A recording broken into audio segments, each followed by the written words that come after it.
talk about success. The first rule of success is to have a vision. You see, if you don't have a vision of where you go, and if you don't have a goal where you go, you drift around and you never end up anywhere. I mean, as you know, I was born in 1947 in Austria after the Second World War. So I was very fortunate that I stumbled onto my vision. And I didn't really like Austria when I grew up. I couldn't wait to get out of there. I couldn't see myself becoming a farmer or a worker in a factory or anything like that. Even though my parents wanted me to stay there and have a normal life. But that was their vision, not mine. My vision was totally different. I felt that I was born for something special, for something unique, for something big. Then one day I went to school. I remember I was 11 years old. And they showed a documentary about America. And there they showed in this documentary the huge skyscrapers, the high-rises, the huge bridges, the 6-lane freeways, and all of this stuff. And I said to myself, that's where I want to be. I don't want to be around here with these little farmhouses and these little buildings. I want to be in America. One day after school, I walked by a store in Graz. So I went inside and I looked around, and then I saw a magazine. I saw a bodybuilding magazine that had Reg Park on the cover. Reg Park was then a 3-time Mr. Universe. And I saw him on the big screen as Hercules. I read that and I said to myself, wow, this is the blueprint for my life. This is exactly what I want to do. I want to become a bodybuilding champion just like Reg Park. I want to get into movies just like Reg Park.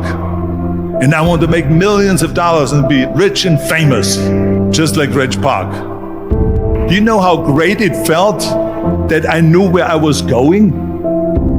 Imagine the majority of people don't know where they're going. I knew where I was going, that I'm going to become this bodybuilding champion just like him. So it was just a question of how do you do it?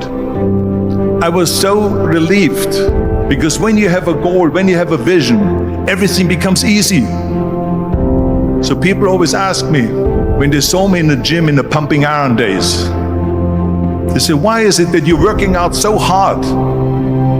5 hours a day, 6 hours a day, and you have always a smile on your face. And I told people all the time, I said, because to me, I'm shooting for a goal.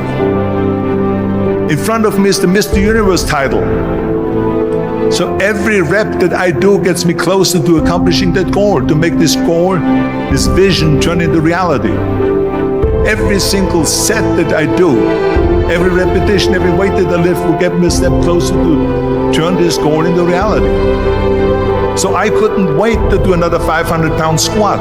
I couldn't wait to do another 500-pound bench press. I couldn't wait to do another 2,000 reps of sit-ups. I couldn't wait for the next exercise. At the age of 20, I went to London and I won the Mr. Universe contest as the youngest Mr. Universe ever. And it was because I had a goal. So let me tell you something, visualizing your goal and going after it makes it fun. You got to have a purpose no matter what you do in life. You got to have a purpose. 74% hate their job in America.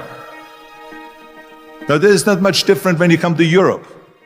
The majority of people don't like what they're doing because they're really not doing it because they didn't have a goal and they followed this goal. They just aimlessly drift around, and then all of a sudden there's a job opening, so they get that job because you have to work. But then when you work, it's a chore. It's work. It's not fun. So if you think about, only a quarter of the people really enjoy what they're doing in life. That is unbelievable if you think about it. So I felt so blessed that I knew what I was doing. It's like a medical student that studies and knows he wants to become a doctor. You know where to go. And the same thing is also in politics. I remember that in politics, I had a very clear vision that I will be the leader of California.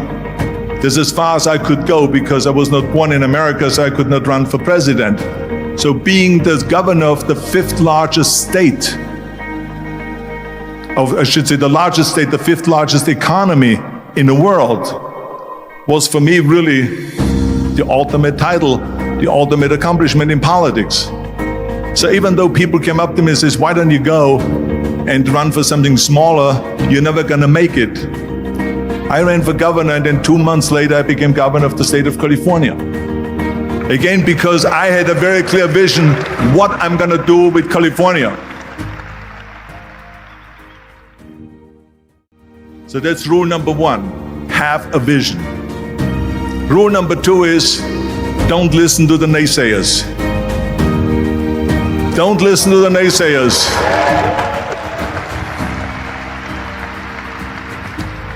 Everything I ever did, the thing that I heard out of people's mouth was, that's impossible. That can't be done. Or no.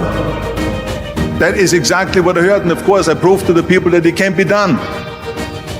So whenever someone said to me, it can't be done, I heard, it can be done. When they said no, I heard yes. And when they said it's impossible, I heard it is possible. I'm a strong believer of what Nelson Mandela said, that everything is always impossible until someone does it. Well, I'm gonna be the one, I said to myself, I'm gonna do it and I'm gonna show it to them. Maybe it has never been done before. That's perfectly fine with me. But I'm gonna do it. And I did not listen to the naysayers. It's all about the hard